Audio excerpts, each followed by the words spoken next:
I was just getting off the bus right there. I heard a shot, and I seen him run. I seen him run, and he jumped over that gate, over that fence right there. This is him getting out the car. He shot her. She fell on her She just back. pretty much fell back. Yeah, she literally just fell back. She didn't even. Put the phone down. Put your hands up. Hands up. Hands up. Hands up. I tried to get a restraining order. I live in Maple. They told me there was nothing they could do. Who is she? My girlfriend. I told her to leave me alone. I don't want to be bothered. I feel threatened. She opened my car window. She put her hand in the car. I did not know what she was going to do. I'm supposed to be going to the military soon. You're supposed to be going to the military soon. What, how old are you? 22. You're 22. What were you going to do in the military? IT specialist. Did you apply? Yes. When was that supposed to start? I was waiting till October. Waiting till October. How many times did you shoot?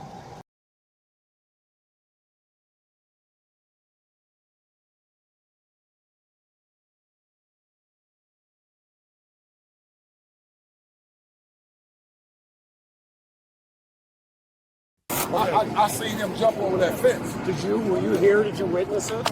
No, I was across the street. I heard the shot go off. So you didn't hear it? You weren't here during it? No, I wasn't here. Okay, and you were just around here though? I was just getting off the bus right there. I heard a shot, and I seen him run. I seen him run, and he jumped over that gate, over that fence right there. He had white pants. Where were you at? I was crawling out of this truck when I heard the gunshot and I walked around the back, standing over her with a gun. He said he saw him standing over her with a gun after the gunshot. Didn't see it, but saw him standing over her with the gun. Okay. What color gun? Handgun, pistol, try and get us descriptive. Mark, you want a witness statement now or you want it later? Yeah. Statement now. She's yelling at him to the car. And then he comes in the store and like, we call the police, make sure you know he's going. Galen, what kind of gun was it? It was a handgun. Black? I think it was more tan. It had something sticking out the side of it. I don't know what it was. I'm not familiar enough with guns to give you much of a description. Okay, would you feel like filling out a witness statement for us? I can. I don't have a lot that's going to identify because I cowered behind the truck, didn't even get a good look at the guy, and when I came back to try and peek around the corner, when I was on the phone with 911, he was already gone. Okay. So I have very little identifying features for you. Can you at least say I heard the gunshot, saw a Absolutely. male standing over? Can you write that down on a statement for me? All right, Galen, let me get that for you. So what happened, ma'am? This is too much. They've been in a toxic relationship for a while now. I've called the police on her before because she came over. She broke windows out of his, cracked his windshield and tore his car up. I tried to get a restraining order. I live in Maple. They told me there was nothing they could do because he lives there and he'll probably allow her to keep coming over there. So What is your relationship? I'm his Darien Hobley's mother. Okay, that's the kid in the white pants? Yeah. Okay, He had a jacket on. okay, yeah. So I asked him to leave her alone. I talked to his family and her family.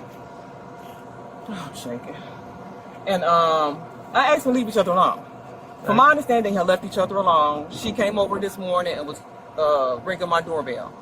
She said he called her and he hung up on her, and I want to know why. He called her and hung up on her. Okay. This is what she told me, Right. and I want to know why he hung up on me. So I'm asking her to leave because I don't want you here. Why are you here? She said that they were still dating or whatever the whole time. Okay. She was upset because he came back in the house. He was done talking to her. He came back in the house, and she wanted him to continue to talk to her. Okay. So I kept asking her to leave. She finally left.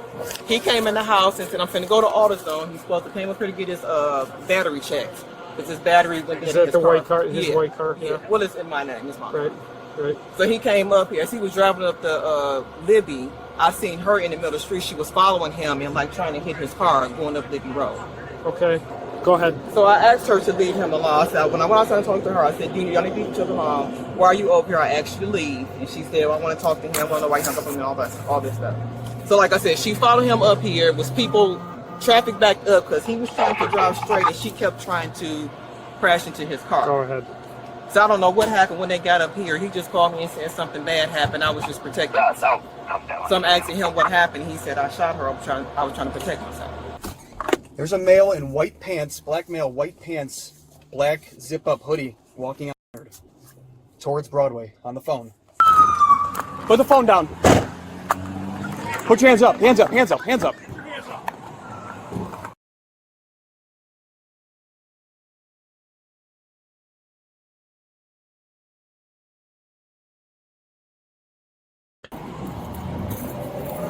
What's going on? What happened today?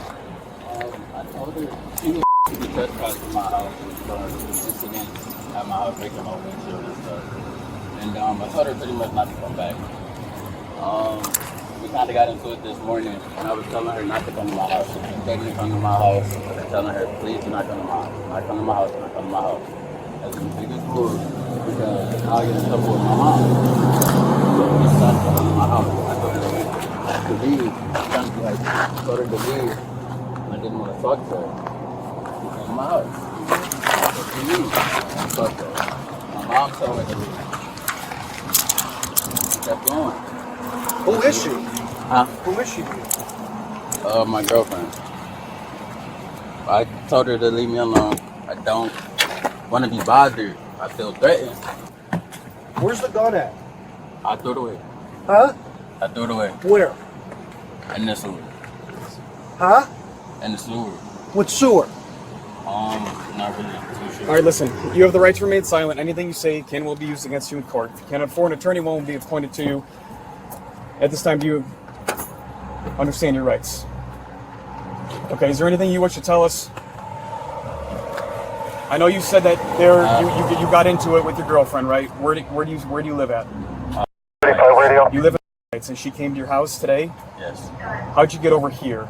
I was going to AutoZone because I have a bad battery, I believe. You're going to AutoZone. She followed you to AutoZone? She went to somebody else's house, stayed there until I left, and then followed me all the way there. She sideswiped my car. She's been following me all through traffic.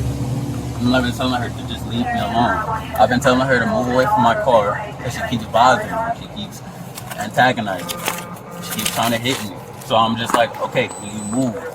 I've already dealt with her trying to hit me and stuff, so I've been telling her, please move, please move. Can you move away from my car? Can you not touch my car? Do not touch my car. She opened my car window. She put her hand in the car. I did not know what she was gonna do. You were in your driver's seat? Yes. In your car? Yes. Is your car still at AutoZone? Yes, it should be. What kind of car do you have? Chevy Cobalt. What color is it? White. That's your car, it's registered to you? It's registered under my mom's. It's your mom's car. So she stuck her hand inside your car, like She opened the door. through the window. No, she opened the door. She opened the door. Your driver's side door? Yes. Okay. And then what happened from there? She put her arm in the car and I just shot. Were you in fear for your life, or? I was in fear in general because the way she reached, it was where my gun was. Did she have any weapons on her? No, but she reached where my gun was. I Where, don't know where, if she where, had where was your gun at when she reached by into my your car? seat. It was by your seat. Yeah. On the left side? My right side. On your right side, like in between the center console? And she reached. Like to by her right knee? It was like in between the car seat and the center console? Yeah. Okay. And she was grabbing, so she would have had to grab over you. She did. Did she know that you had a gun? Yes. Okay. And what was she trying to do? Why were you two arguing, and why is she following you in the first place? Could she think she lives with you or something? Honestly, it's just something petty. I really don't understand why it has to get to this point so often. But I just called her. I seen where she was at, and I texted her. 30 radio. She didn't answer, and then when I called her, she said, okay, she was getting weed, and I was like, okay. Hung up. She said, while we was on the phone, well, she called me again. What address were you at? That's when she started following you? She came to your place?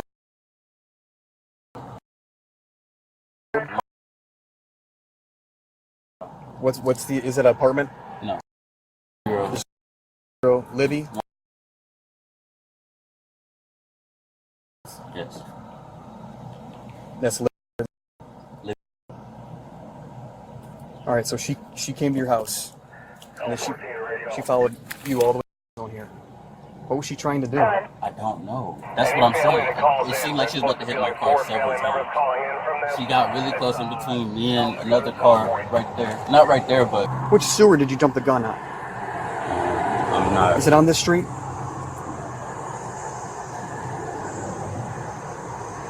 What kind of gun? What is it? A 9mm. 9mm, what's the make and model? I'm not really too sure. Is it yours? Or is it somebody else's? Somebody else's. Alright.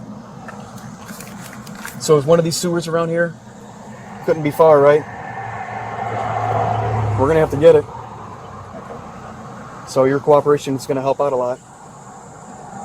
I don't know what to You don't know which sewer? do. I don't know what to do. You don't know what to do. How old are you? 22. 22. What's your social? Yes.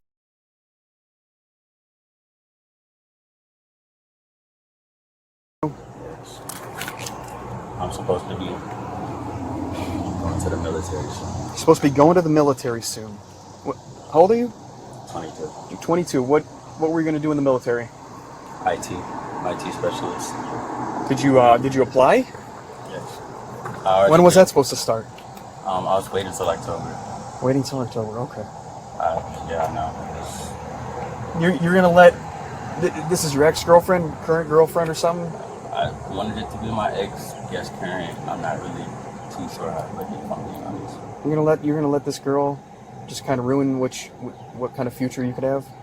Didn't know what to do. How many times did you shoot? I shot once. Just one shot. Yes. Which hand did you shoot with? Right. Your right hand?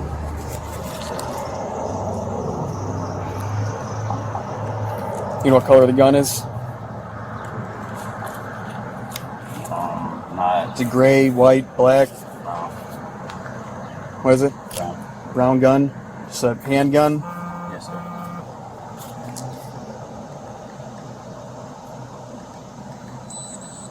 Do you have any water? Water? I do not have any water. Alright, just sit tight for us.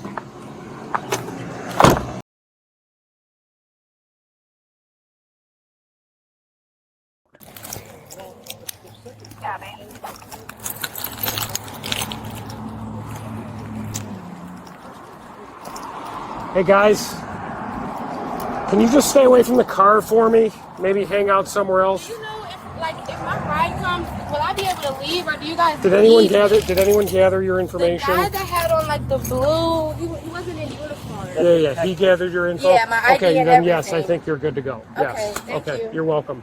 Ma'am, just real quick, you came. Sorry, you were with her the whole time. Yeah, the whole entire time. So what happened? Like what They were just arguing. The argument just got to a point where started over in Maple Heights. Mhm. Okay. and she said, "Pull over, let's talk." So eventually they end up pulling over in AutoZone.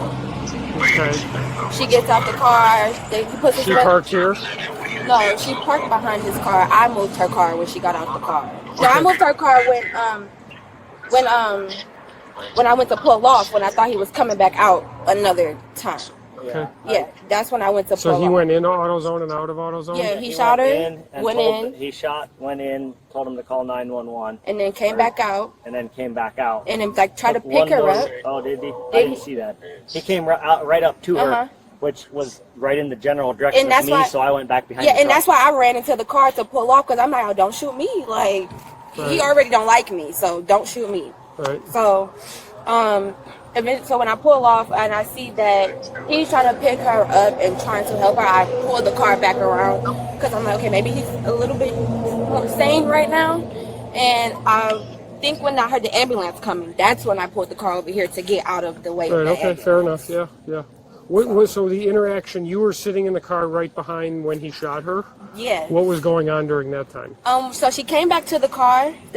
So she went to his car. They talked for about like 5 minutes. She came to her car, asked did I find her phone. I found her phone. I handed it to her. Phone is like done for. It doesn't work anymore. Right. And I hand it to her. And so I go back to she goes back to the car. I'm still sitting behind the seat. she said, "You broke my phone again for the second time." And then I don't know what happened in that little amount of time, but as he's getting out the car, I hear the gunshot. It didn't even sound like a gunshot. It sounded like a BB gun, like a firecracker, something like that. It didn't sound like a gunshot. So I'm like, Where was she standing when that happened? like this is the door. This is his driver's side. This is him getting out the car. He shot her. She fell on her She just back. pretty much fell back. Yeah, she literally just fell back. She didn't even, like, there was no fight back, no nothing. She just fell back. I heard her scream my name, and as I was about to get out the car, I seen him walk back out of AutoZone. So I'm like, I don't want to get shot. So I pulled the car off. He shot and went In AutoZone. He told them to go call the police.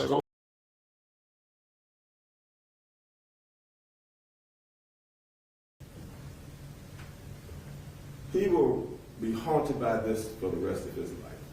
When he speaks, he will apologize to the family, Your Honor. He did, in fact, serve as a pallbearer for Riley Jones's mother at her services. That's the kind of young man he was. What I can't put together is why he had a gun. And Yeah. this is part of the problem with our society. Yeah. That guns are so widely available and so unthoughtfully obtained and then taken. And of course, what do you expect when you have a weapon? Yeah. I mean, that's why I ask people all the time, are you ready to kill somebody? Because that is the ultimate end of what a weapon means. And if you're not ready to take someone's life, you should never have a weapon. You are correct, Your Honor. I mean, that's the biggest what if, really, Yeah. right? And I was anticipating that question, Your Honor. And Your Honor, please don't take what I'm saying as flippant. The question I've been asked as I've defended people and as I've presided over cases as to why you have a gun, there are 520 million guns in circulation in the United States of America. 520 million. There are 25 million AR-15 or assault-type weapons in circulation in this country. More guns than citizens, according to certain data. So the question you asked is a legitimate question, but there's an alternative question. With that many guns circulating, is why wouldn't one have a gun? Now that is not a pushback on you. This is something I've asked. Why are there so many guns in this? 520 million guns in circulation in the United States. And I'm not talking about, this includes both those illegal and legal guns, which far outweigh the illegal guns. Now in this case, our client heavily classifies as a ghost gun that you buy off the internet. And you don't buy it by going to in somebody's backyard, sneaking up and doing some secret deal. They purchase them on the internet. They're sent through the mail. So what you asked is a serious question, and we as a society, as a country, need to take a hard look at the propensity and availability and the ease of purchasing a weapon. Thank you, Your Honor, for listening and giving us the opportunity to address you in this way. All right, thank you. Okay, Mr. Hobley, do you want to say anything? Yes, Your Honor. I would like to state something that the state has said that wasn't really accurate. They said that I ended up opening the door and pulling out the firearm from my car. That's not what happened.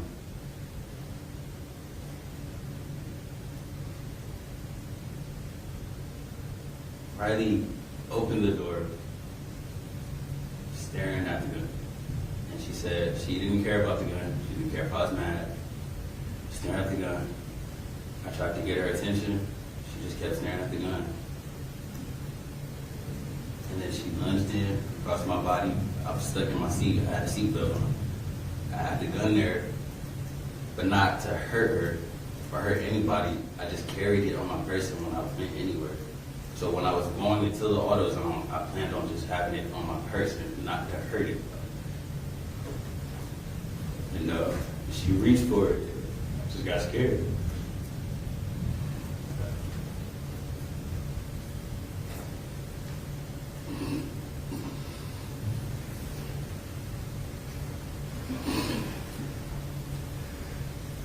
did what I heard.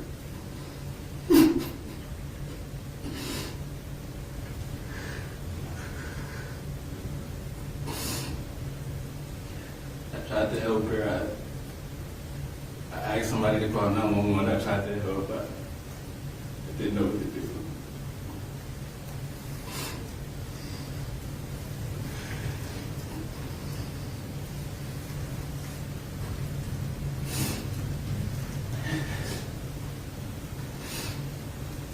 And everything was so overwhelming.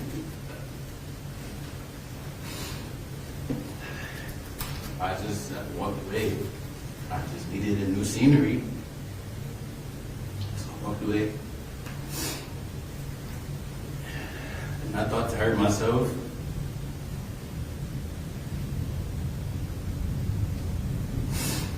I just had to. I made a bad decision and got rid of the gun, but it wasn't to avoid prosecution or indictment. It was just, I just didn't want to hurt myself. I thought Riley was going to be okay. I just thought to myself, if she's okay, maybe she will have something to say to me, whether it goes good or bad. Maybe she wanted questions. I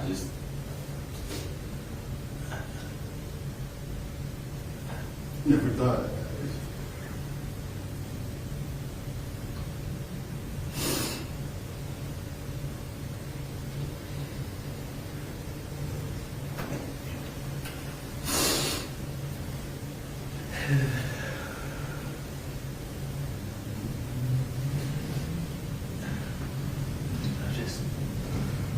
I also wanted to say to the family,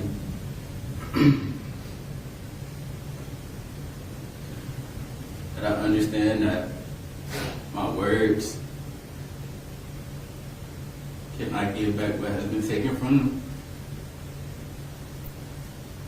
or remove the memories we have all shared.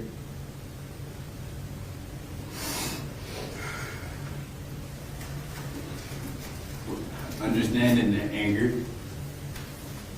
frustration, and resentment growing for me. I pray that the value of my words are receptive to their ears with a desire to give closure and possibly give. I deeply and wholeheartedly apologize for my involvement of the loss of Riley Jones.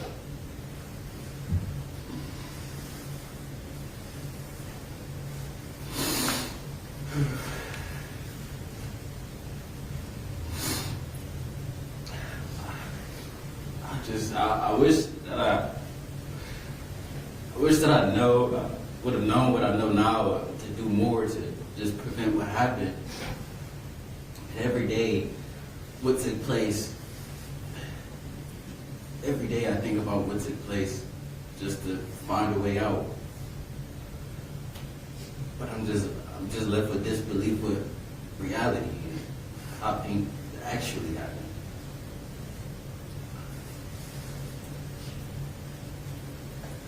Causing someone I love so much, any level of physical and emotional distress hurts. But causing Riley death so early in her life brings a piece of me every day.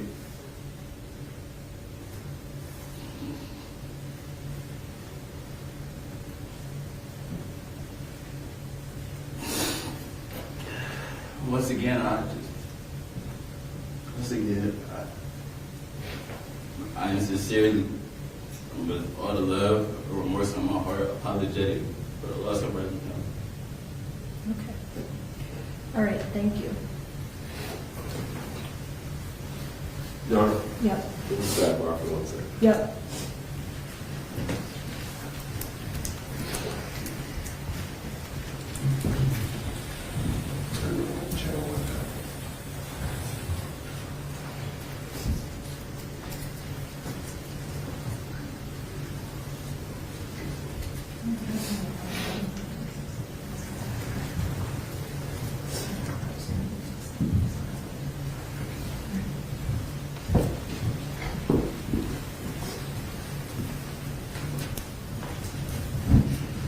Okay. So I want the record to be clear about what I observed in watching the video. And I suppose you could say, like, everything we do in this room now is on video. 20 years ago when I watched video, it's hard to see what happened. And that's not so much the case at this point in time. So this is what I observed and what the facts reflected to me. That at some point in time in the video, you see Riley Jones following Mr. Hobley's car for a period of time. As he pulls into the AutoZone, she pulls in directly behind him, so he's blocked from being able to leave the AutoZone, at least by his vehicle. Again, she goes up to the car door. What I can see is a video from inside of AutoZone. It looks like she's upset. Her hands are, making motions, and Mr. Hobley remains in the vehicle. At some point in time, Ms. Jones goes back to her car where her friend is, and then immediately returns to Mr. Hobley's car. When she gets there, the door opens and she leans in the car, and within seconds, a shot's fired and she's on the ground. Mr. Hobley gets out of the car, he looks at her, and then that's the state's video. That's what they gave me. Then I pick up in the video of what the defense gives me of Mr. Hobley walking into the AutoZone and saying, you can see he's talking to somebody. Now we know he said call 911. He comes back out. He bends down and looks at Ms. Jones. I don't know if he's rendering aid or if he's looking at her or what's happening, and then he leaves the scene. Next, I have video of Mr. Hobley, both from the state and from the defense, of the, he's barely made it, I don't think, very far from AutoZone, from what I can tell. And police arrive, and he is taken into custody with no resistance. They put him in the car, and he tells the story that I just told to law enforcement, including that he put the gun in the sewer. So this isn't something, he tampered with evidence in the fact that he put the gun in the sewer, but he, if not immediately, within the discussion with law enforcement, he tells them that he put the gun in the sewer, but he can't remember what sewer it was. But from what I could tell from what law enforcement was saying, he was only in a small area, so there weren't very many sewers for which they would have to look for the weapon. So today's the first time I heard that he had tampered with the weapon. I didn't read that in the PSI. I'm going to assume that that's a correct statement by the prosecution. In fact, they found the weapon I'm assuming in one of the sewers. And he tells them exactly what happens after being read his rights. And what he says in the police car is basically what you see on the video. It's not different from that. Originally, I thought there was an indifference to life, which was troubling to me. But as I thought about what happened, I actually think he was more in shock than indifferent. At some point in the video, he asks the officer, and it's not real audible, you can't hear it very well, but he asks the officer, how is Riley? Which clearly said to me he had he wasn't putting the pieces together that he shot her and she's not alive. That's kind of how I interpreted that. Why would you ask that question? It was a strange question. But that's how I interpret the evidence, at least from what I've seen. With regard to the letters, it's clear that both of these individuals are loved by their families. Riley Jones is loved by her family. Mr. Hobley is loved by his family. They're loved by their friends. Letter after letter about what good people they are. And it's really unfortunate that we're here today, and I attribute a lot of this to, number one, how young and unprepared they are to handle life, just generally. You can see it in the videos that I'm provided of her going over to his house on prior occasions, and what the nature of that relationship was. And the videos that I was given by the defense support the fact and support what Mr. Boyko said, that this was a relationship that was tumultuous. They probably shouldn't have been in it anymore. They shouldn't have been together. Clear from the videos. Law enforcement had been to his house before. This is a young love relationship. He's 22, maybe 21 at the time, I don't know. She was, I think, 18, 20, young, not fully developed human beings. This is why people Mr. Hobley's age shouldn't have a weapon. They are not operating on full cylinders yet. And, you know, this is a really tragic case, because we have two people who presumably everybody loves and is, you know, has part of their family and helps their family. He helps with his disabled son. She helps with her siblings. Miss Jones's mother has passed away. There's all kinds of grief in that family. It's just awful. Awful. And there are many points, as Mr. Nelson said, in this situation that things could have been avoided on both sides. None of it means that a death should have resulted in what happened. So that's how I see the evidence. That's what I believe the evidence shows. With regard to the sentencing, it's my job now to look at the purposes and principles of sentencing, which is to punish the offender and protect the public from future crime by the offender, using the minimum sanctions that I determine will accomplish this purpose without imposing an unnecessary burden on state or local government resources. I'm to consider the need for incapacitation, deterrence, rehabilitation, and restitution. And the sentence should be commensurate with and not demeaning to the seriousness of the offender's conduct and its impact on the victim, and consistent with sentences for similar crimes by similar offenders. I am directed not to base my sentence on race, ethnicity, gender, or religion. These are the factors I'm to consider in determining whether the defendant's conduct is more serious under 2929.12b. If the injury was exacerbated by the victim's physical or mental condition or age, that does not apply. If the victim suffered serious physical, psychological, or economic harm, that does apply. If the offender held public office or position of trust and the offense related to the office was related to the office or position, that does not apply.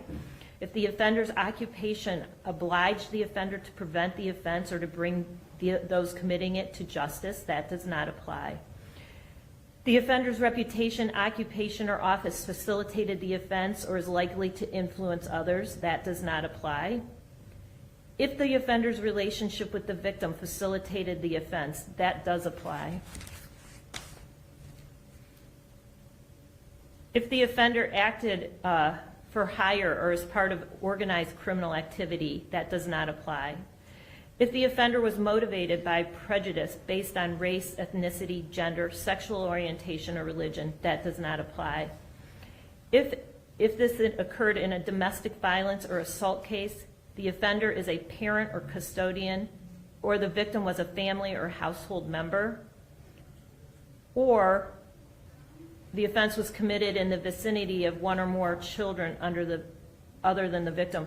I don't think this is a domestic violence under the law, as if you read what a family or household member was, that does not apply in this situation. So two of the 9 factors apply under whether the conduct is more serious. Whether the offender's conduct is less serious, there's 4 factors the court is to consider under 292912C. Did the victim induce or facilitate the offense? I do find that occurred here. Did the offender act under strong provocation? I think there was provocation. Do I think it's strong enough to warrant the type of force used? I don't. Did the offender did not cause or expect to cause physical harm? That doesn't apply. Do substantial grounds exist to mitigate the conduct, even if they don't constitute a defense? So that's a very difficult factor to weigh in this situation. I do find that at least one of the 4 apply. Whether we're looking at recidivism, so how does the court protect the public from future crime? And recidivism meaning, is the offender likely to commit another crime in the future? These are the factors that I'm to apply. There are 5 of them. Under 292912D, did this offense occur while the offender was on bail awaiting sentencing on community control or PRC, post-release control, or after post-release control was unfavorably terminated? No. Does the offender have a history of criminal convictions or juvenile delinquency adjudications? No. Has he ever not responded favorably to sanctions previously imposed in adult or juvenile court? The answer is no, because he has no prior convictions. Does he show a pattern of alcohol and or drug use related to this offense and does not acknowledge it or refuse treatment? There is no evidence that alcohol or drug use was a factor in this offense. Does the offender show no genuine remorse? I do think he shows genuine remorse. So none of those 5 factors apply when looking at recidivism to be more likely. Whether recidivism is less likely, meaning he's unlikely to reoffend in the future, under 292912E.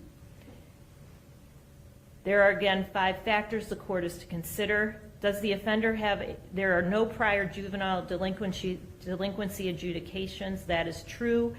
There are no prior adult convictions. That is true. The offender has led a law-abiding life for a significant number of years. That is true.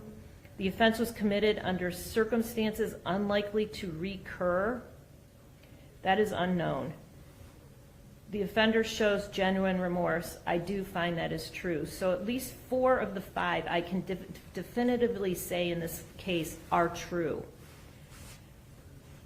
That is what the court is to consider when imposing the sentence in this matter. Sir, you are going to serve a sentence under the Reagan-Tokes law. We talked about that. You're going to receive a aggregate minimum sentence after I give you the sentence on the firearm specification. So I'll give you the aggregate minimum, which we talked about to be the small number, and an aggregate maximum sentence, which we talked about to be the large number. Remember? All right.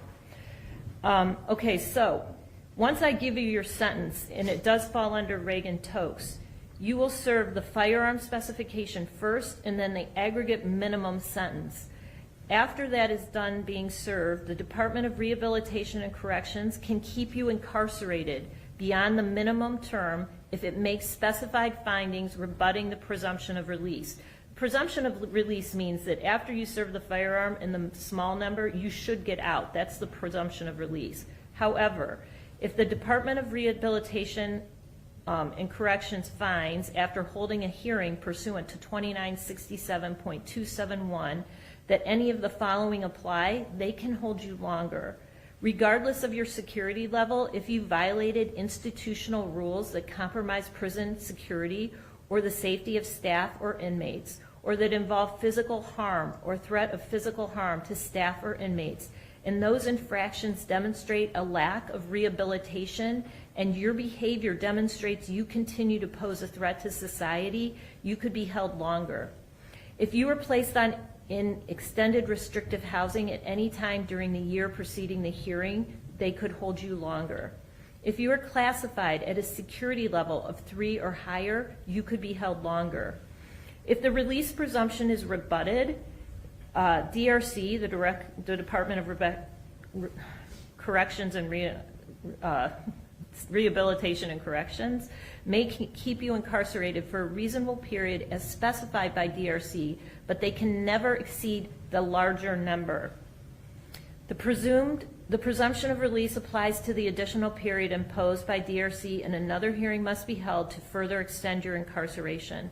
So if they hold a hearing, they could give you a small number, then hold it again, see how you did. Small number, give you more time, see how you did. Up to the larger number.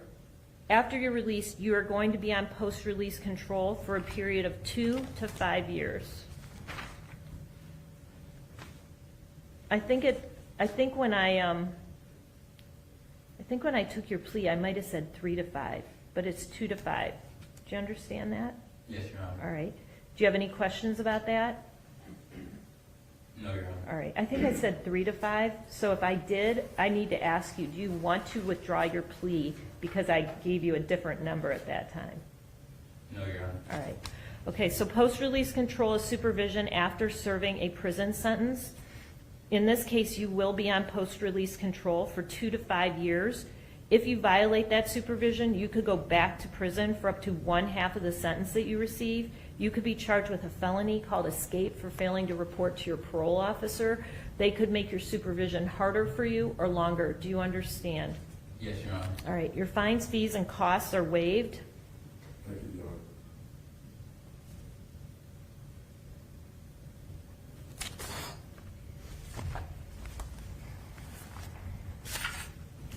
His credit for time served, I have as 8/5/25.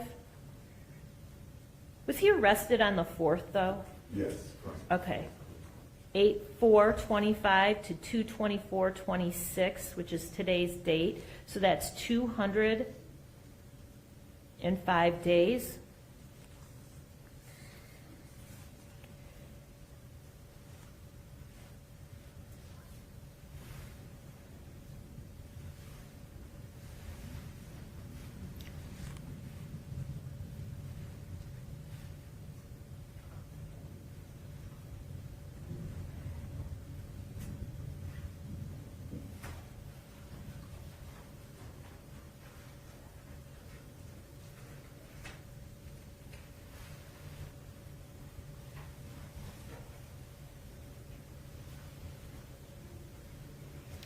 All right, so the sentence on count 1 is 1 year on the firearm to be served prior to and consecutive with an aggregate minimum sentence of 7 years on the underlying count to an aggregate maximum sentence of 10.5 years on the underlying count.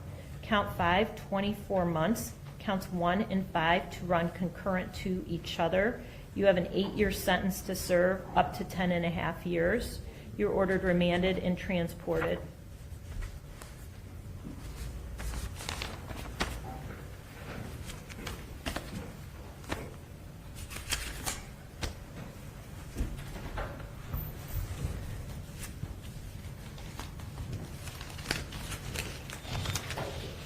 Okay. Thank you. You're welcome.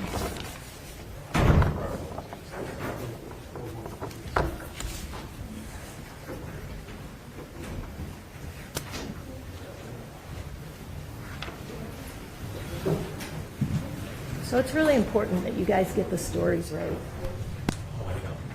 Did we get it right? I don't know who didn't get it right, but it's really important. No, I know. To our system of justice Yeah. and to making sure that the facts are correct. Are you the reporter on this? Yeah. It's a big deal. Yeah. The transference of what happened in this case by whoever the media outlet was that was chasing her is a big deal. That's not what happened.